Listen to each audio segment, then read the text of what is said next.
நம்முடைய கர்த்தரும் இரட்சகருமா இருக்கிற இயேசு நாமத்தில் வாழ்த்துகிறேன். ரோமர் 8ஆம் அதிகாரம் 26ஆம் வசனத்துல, ஆனபடியால் ஆவியானவரும் நமது பலவீனங்களில் நமக்கு உதவி செய்கிறார். நாம் ஏற்றபடி வேண்டிக் கொள்ள வேண்டியது இன்னதென்று அறியாதிருக்கிறபடியால் ஆவியானவர் தாமே வாக்கு கடங்கா பெருமூச்சுகளோடு நமக்காக வேண்டுதல் செய்கிறார். இந்த வசனத்தை புரிந்து கொள்வதற்காக நான் இந்த வசனத்துடைய கடைசி பகுதியிலிருந்து அப்படியே கொஞ்சமா நான் சொல்லி போகிறேன். நமக்காக வேண்டுதல் செய்கிறார் அப்படின்னு சொல்லியிருக்கு. ஆமென். ஒரு மனிதனுக்கு, அதாவது ஒரு தேவ பிள்ளைக்கு ஜெபம் அவசியம். அவனுக்காக ஒரு வேண்டுதல் செய்யப்பட வேண்டிய அவசியமா இருக்கிறது. எப்படிப்பட்ட ஜெபம் அப்படின்னா, ஏதோ சும்மா அப்படி போகும்போது சும்மா ஒரு ஜெபம் பண்ணிட்டு போறோம்ல, அந்த ஜெபத்தை பத்தி சொல்ல. இது எப்படிப்பட்ட ஜெபம் அப்படின்னா, வாக்கு கடங்கா பெருமூச்சோடு பண்ணப்படுகிற ஒரு ஜெபம். ஆமென். வாக்கு கடங்கா பெருமூச்சுனா எப்படிப்பட்ட ஜெபம் பாத்தீங்களா?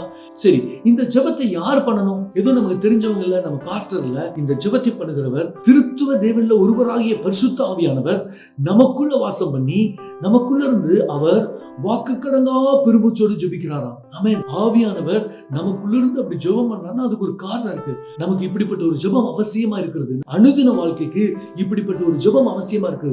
அதனாலதான் ஆவியானவர் அப்படி ஜெபிக்கிறாராம். ஆமென். சரி, அது ஏன் அப்படி ஜெபம் பண்றாரு அப்படின்னு சொன்னா, அதே வசனம் சொல்லியிருக்கு, நாம் ஏற்றபடி வேண்டிக் கொள்வது இன்னதென்று அறியாதிருக்கிறபடினால். நம்ம எதுக்காக ஜெபிக்கணும்னு தெரியாதான். ஆமென்.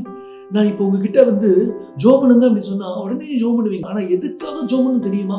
நான் சிறுவயதிலிருந்து கவனிச்சிருக்கிறேன். நிறைய பேர் சொல்லுவாங்க, நல்லா ஜெபம் பண்ணுங்க, நல்லா ஜெபம் பண்ணுங்க. நான் யோசிப்பேன், என்னென்ன காரியத்துக்கு ஜெபம் பண்ணணும்? எல்லாத்துக்கும் ஒரு மணி நேரத்துல ஜெபம் பண்ணிடலாம் இல்ல? எல்லாத்தையும் யோசிச்சு பார்த்தா கூட கொஞ்ச நேரம் ஜெபம் பண்ணிடலாமே, இன்னும் எதுக்காக ஜெபம் பண்ணணும் அப்படின்னா, நாம ஜெபம் பண்றதை குறித்து சொல்லல, இது ஆவியானவர் நமக்குள்ள இருந்து ஜெபிக்கணும். ஆமென். சில ஊழியர் சொல்வார்கள், நான் இத்தனை மணி நேரம் ஜெபம் பண்ணேன். எனக்கு அது ஆச்சரியமா இருக்கும், இத்தனை மணி நேரம் என்னத்த சொல்லி ஜெபம் பண்ணுவாங்க அப்படின்னு. அப்புறம் தான் கண்டுபிடிச்சேன், பல மணி நேரம் ஜெபிக்கணும்னா உங்களுடைய பலத்தினால மட்டும் முடியாது.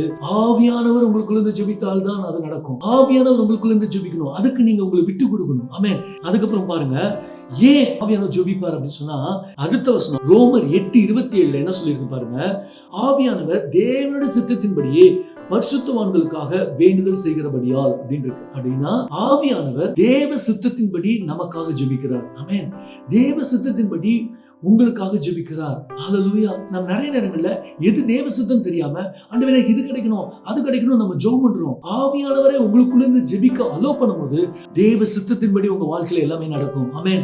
சோ இன்னைக்கு ஆண்டவரே பரிசுத்த ஆவியானவரே எனக்கு ஜெபிக்க தெரியாது, நீங்க ஜெபம் பண்ணுங்கன்னு சொல்லி உங்களை ஒப்பு கொடுப்பீங்களா? நீங்கள் அப்படி ஒப்பு கொடுக்கும் பொழுது ஆவியானவர் உங்களுக்குள்ள இருந்து வாக்கு கடங்கா பெருமூச்சோடு ஜெபித்து தேவனுடைய சித்தத்தை உங்கள் வாழ்க்கையில நிறைவேற்றுவார். ஆமென்.